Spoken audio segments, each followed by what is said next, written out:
This lipstick makes me so happy. It's a shame because I don't think they sell it anymore, but it's by Urban Decay and it's called Frenemy. They have some pretty toxic names for their lipsticks, but it's okay. Anyway, hi everyone, welcome back. And in today's video, just wanted to quickly go over some pickups that I've recently acquired in the past, I don't know, the past few months. Let's just say 2 months. My channel is going to be going in a bit of a different direction, simply because I do not have the funds to continue to purchase from sites like FragranceNet or even Dossier or Alt or, just not even any of the clone houses, because they're like, even Dossier is too expensive for me these days. So what I have been doing to not only find products to create content with, but also satiate my perfume enthusiast desires, is that I have been going to make pit stops almost weekly at places like TJ Maxx, Marshalls, Burlington, places that I wouldn't frequent that often before, not because I was a snob or anything. I did find a couple of fragrances a few years ago at, those places, and I would go on to find a couple that I really, really enjoyed and that I thought were very well worth the money, and I did speak about those fragrances as well. There were some I did not like. The Good Scent, for the most part, I do not like much of what they put out, but True Fragrances, particularly Pistachio, that one, I did quite like it at one point. However, I did get rid of it because I also got rid of my 71 Cheirosa by Sol de Janeiro. It was just way too heavy for me. Even though it's a very photorealistic caramelized coconut flan scent, I loved it to pieces, but I'm just not the biggest gourmand girly, so yeah, we'll just leave it at that. So I have been finding some gems at these places as of recent. Figured I would just display a small show and tell regarding the scents that I have found and that have made their way into my daily rotation. So the first ones I'm going to speak about are these three. I will separate them as best I can. These three. Okay, that can be my thumbnail, I guess. I don't know. But this is the H2 Hopificio fragrance, and I found only one bottle in this scent from Marshalls, and I love this to pieces. It smells so much like Chloe Love Chloe, but maybe an eau de toilette version, brighter. Oh, hi, honey. I smell orris. I smell so much wisteria, powdery notes. It's a very powdery fragrance. It's quite a boudoir fragrance, very much a purple floral. So there's wisteria, there's hyacinth. And in Chloe Love Chloe, they have like rice as well. And I don't know if I picked that up in here. This again is much brighter and much more, much brighter, I think. And, obviously less tenacious than Chloe Love Chloe. However, it is in the same ballpark. It's a very welcoming, it's very becoming, and yeah, it's absolutely beautiful. So it's quite long lasting, surprisingly. I found that it lasted, when I applied it over lotion, it lasted a good 6 or 7 hours. So that is good, and really appreciate that for what it is. And this is a brand from Firenze, Italy, and these perfumes are attainable for $16.99 from TJ Maxx and Marshalls, and I highly recommend that you check them out. Okay. I did buy one more, so that'll be featured later on. The next one, these are just ones that I more so associate with and that are more me. The next one is Rose Dew by Sand & Fog, and I bought this from HomeGoods. This is beautiful. beautiful. This is like a green tuberose. It has other stuff going on though. There's something that differentiates it from things like Gucci Bloom, Diptyque D'Ozols. I do get more from this for sure. This is really pretty, and it's more like a, I don't know, it's more like a shampoo-y, not shampoo-y, but more like a luxurious shower kind of tuberose. You know what I'm saying? It's more dewy. It's, you know, there's more, there's just more like of a rain shower associated with this. Rain shower in an English garden. And the mist, the morning mist is just hanging in the air, and the dewdrops are on the leaves in the very early morning fragrance. And I love this for what it is. I think this is among the strongest of my sand and fog oils that I have tried. It's very potent. I've been through the drive-through of a couple of places, and I have had associates working those drive-throughs say, I was standing at the window, at the drive-through window, and as soon as you opened your window, from like 4 feet away, I could smell you. So that's how strong this is. It's very strong. I think that it does get softer as the day progresses, much like any other perfume would. After 6 hours is when I think that it lilts to a very soft skin scent around the 6 hour mark. So very light, like a very fresh, beautiful bouquet, very natural smelling, high quality. It's not like a Victoria's Secret fragrance or Bath and Body Works fragrance, nothing like that. This smells niche, it smells good quality, it smells very womanly. You smell like you have your stuff together, and you just have everything going on, and I love that about it. It's so pretty. So Rose Dew, a premier tuberose in my collection that I have tried. And please don't get me wrong, I love Gucci Bloom. I only have the Parfum, like a small little splash bottle of the Parfum, the black bottle, and I also have the D'Ozols by Diptyque, the full size. So I think this is a welcome addition to my collection, and I love it. I think it's beautiful for the price. For the price especially, you cannot beat it. You're getting niche quality for such a low price, so I cannot complain about that. The next one is Vanilla Musk from Sand and Fog, and this is a very highly talked about one. Very beachy.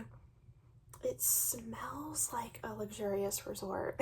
It doesn't smell fruity or too coconutty or pineapple-y.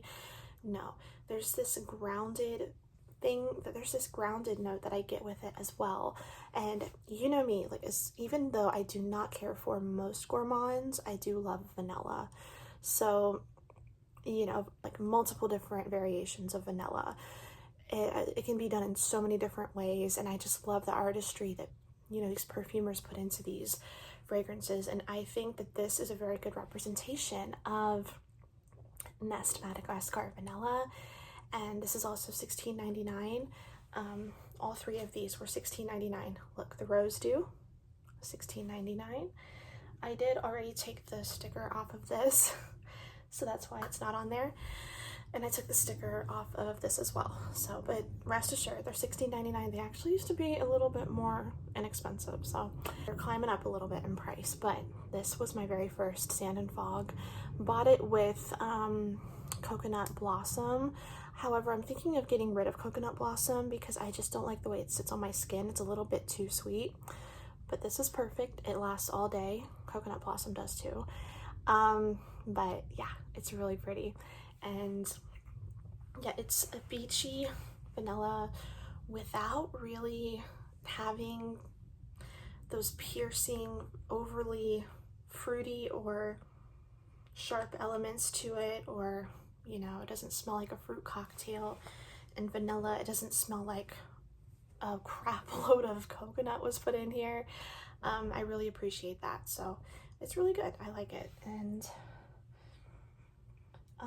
the next one, oh yeah, So going on to my slightly more expensive fragrance that I purchased, Victoria's Secret semi-annual sale. I did pick this up. I did test it out before purchasing it, however, and I tested it a couple days before I bought it. I was wanting to get the 1.7 ounce, but the 3.4 ounce was the only one they had. It was $40, and just said, okay, I will wear it and I will enjoy it.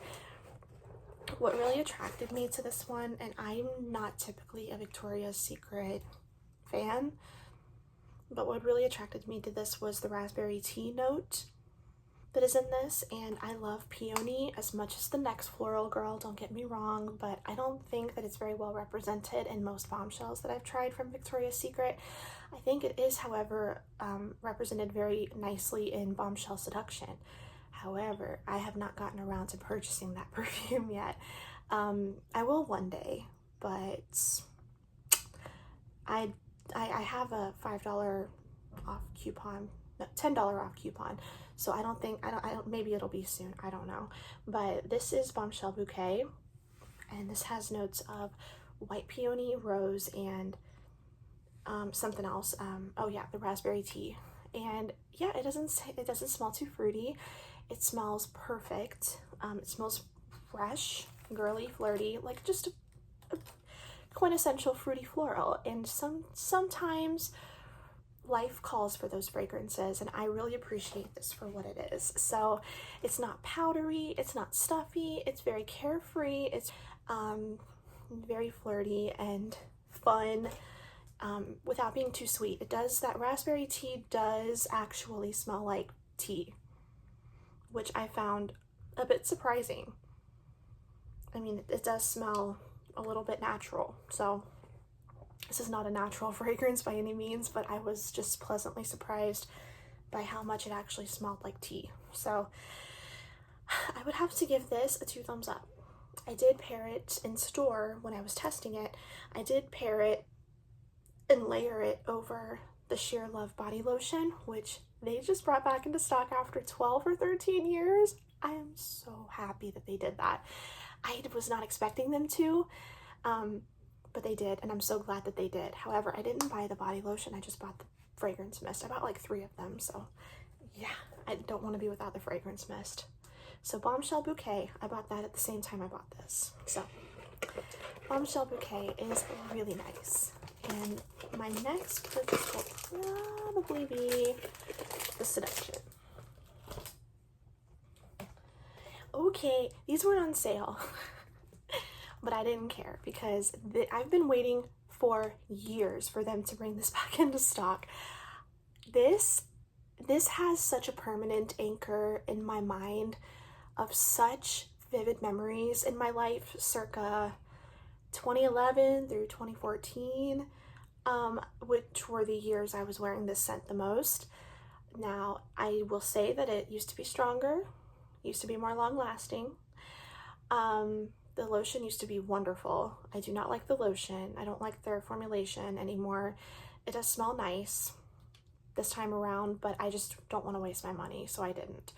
I bought 3 of them. So this, I'm happy to say, as an original, like OG, like the Secret Garden, I think that was the collection this came out in, was the Secret Garden. As an OG wearer of Sheer Love, like 12 plus years ago, they did this scent justice, okay? That is not to say that there will not be bad batches. That's why I recommend you to smell your bottles in store before you take them home. Not saying that they won't accept returns, but wouldn't you rather save the trip? So just smell your bottles in store, make sure they smell the same. And this is so nice. I miss this so much. There's so many memories in my life that I associate to this scent. Wonderful people I used to know, places I used to go. Oh my gosh, this, like, I was just such a strong visceral reaction when I smell this. It's so nice. Fresh, clean, kind of almost smells like there could be peony in it, but there's not. It actually also smells like there could be like a little watermelon, but there's not. it's just so clean and fresh, and you know, I didn't know that this was as popular as it was back in the day. But yeah, white cotton and pink lily. I was so afraid it was just gonna smell like cotton balls. No, thankfully it doesn't. It smells exactly how I remember it smelling. They did this collection justice. I smelled the other ones only to realize, wait, I had these too back in the day. Yeah, I did. I had both of them. Like, I had all three of them back in the day, and I used all of them up. And so they smell very similar, very, like, almost exactly the same as they did. So I'm very happy about that. And as long as I pair this with, you know, just an unscented body lotion, then it lasts a respectable 3.5 to 4 hours. I mean, it used to last for like 6, but that's okay, whatever. Okay, the last perfume that I got was, this is kind of a unicorn in the US, okay? I found this at Burlington. Oh my gosh, this is so pretty. This is Fantasy Did It Again. And I checked, once I saw this on the shelf, I thought about it. I'm like, let me look it up, see what the notes are. Because I knew nothing about this fragrance prior to seeing it on the Burlington shelf. So, upon looking at the notes, I was seeing it being compared to Escada perfumes. I'm like, okay. So it doesn't smell like the OG Fantasy, which I can get on with, okay? Because I have, not that I don't think Fantasy is a nice fragrance, but, you know, it served its purpose for me. I think it's popular for a reason. It is iconic for a reason. And I will forever be a fan of Britney Spears. So, yes, like my very first CD as a child, like as a teenager, was Britney Spears. Prior to that, I was a country girl. So, but yeah, my tastes have obviously changed throughout the years. My music tastes have, like, my horizons expanded tenfold. So, but yes, this is good. I mean, I love the intimate Fantasy edition, and I love this one too. I think this one and the Intimate Fantasy are the two best Fantasy flankers in the line. I'm gonna need a larger bottle of this ASAP, okay? This was, how much was this? This was $14.99. $14.99. The Fantasy. So it's very fruity, it's fun and very lively. It's very playful and just easy to wear, and it also has respectable longevity too, which I love. So that is all that I'm gonna say for right now, because I've only worn it once, and yeah, it lasted a good 5 hours. So I take that as a win, and it's an eau de toilette, so that is surprising. So yes, I'm gonna need a bigger bottle of this. It's supposed to have notes of pear, apple, cherry. I don't get much cherry in here at all, so I get mostly pear, apple, some whipped cream. It's some it's not overly sugary, it's not overly gourmand, it's very fresh, and this is a fruity fragrance that I'd feel comfortable popping on right after I get out of the shower, because it smells like shower products, but perfume. Like, it smells like a perfumed shower product, so it's really nice. Yeah, I'm gonna need a bigger bottle. It's really cool, really good. So I'm surprised by how much I like this. So yeah, that's a win. That is a win.